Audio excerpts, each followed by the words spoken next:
Our entire lives are shaped by decisions. But there are 3 decisions you make at every moment of your life that determine your destiny. These 3 decisions govern people's entire lives. And as they listen, they can check in their minds if it's true. When I was a kid, I grew up in a pretty harsh environment. I had 4 fathers, and we never had money for food. On Thanksgiving, we celebrated without food, and my parents were arguing. It was the worst experience of my life. With the most devastating experiences. I have a younger brother and a younger sister. I'm the oldest, so I tried to prevent them from hearing these conversations. But then, a miracle happened. They knocked on the door, and while they were yelling, I went to open it, and there stood a gigantic man. I was a little kid, and he was holding a huge box of food. And next to him on the ground was a black pot with a raw turkey inside. And he asked me, "Is your father home?" And I answered him, "Yes, just a moment." I thought, this is a gift from God. This will change everything, make my mom and dad happy. It'll be amazing. When I reached my father, who was meanwhile screaming at my mother, I told him to go see what was at the door, and he absolutely had to go check. So he said, "All right."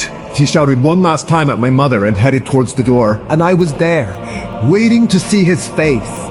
He opened the door and saw this man standing with a big box of food. But my father wasn't happy. He looked at this man and yelled at him, "Sir, we do not accept charity." Then he grabbed the door to slam it in his face. But the man was of sturdy build, so he stuck his foot in to stop the door and told my father, "This is charity. Someone knows you're going through hard times. I'm just a messenger, so please take this box." And my father, "We don't accept charity," and slammed the door again. But this man blocked it with his shoulder. Then he said something I'll never forget.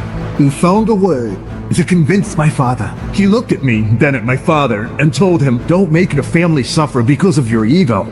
My father's anger, of course, grew stronger. But he was forced to take the box. So he took the food, slammed it on the table, shut the door in the man's face, and didn't even thank him.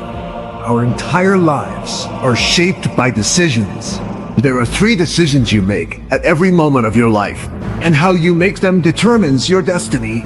The first decision we all make at any moment is about what you're focusing on. I realized my father's life and mine diverged because that day we made 3 very different decisions. My father decided he wasn't the one feeding the family. When people are truly stressed, they're not without reason.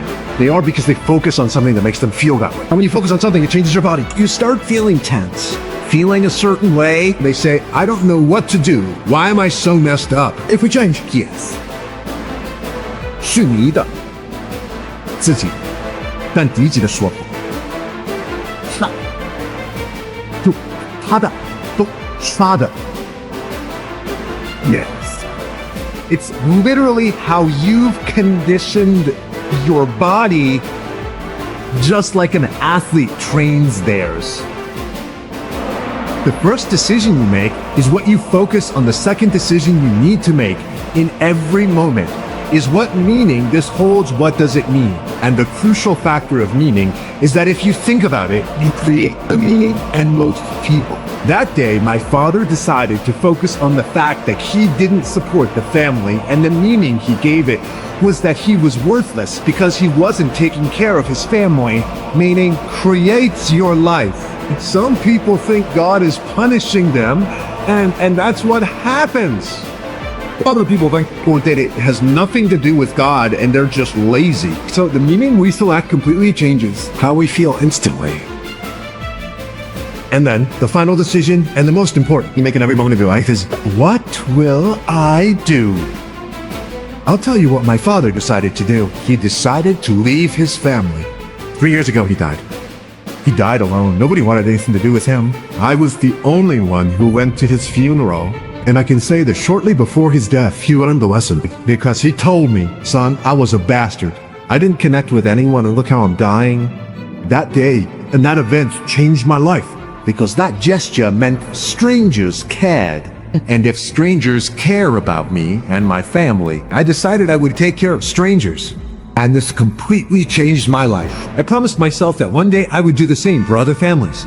And in that moment, I realized that the worst day of my life, when my father left, had actually been the best day of my life. Because if I hadn't gone through that experience, I can live this life. And I have the desire, the motivation, the hunger. And I want to use it this way.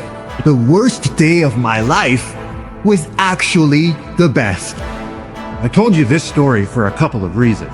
One of them is that to change your life, you need to understand how your worst day is actually your best.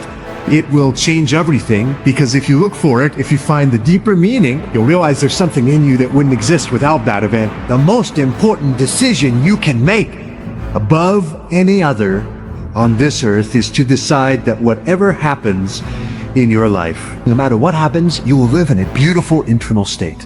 What the hell does that mean? It means you won't suffer.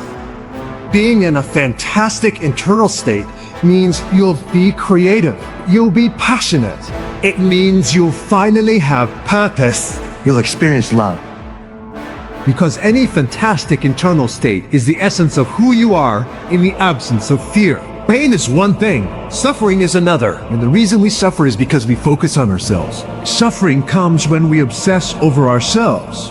Over what we gain and don't gain, over what we should have done or what others should have done for us. It's thinking about me, me, me, me. The inner essence wants to share. That is what makes you thrive.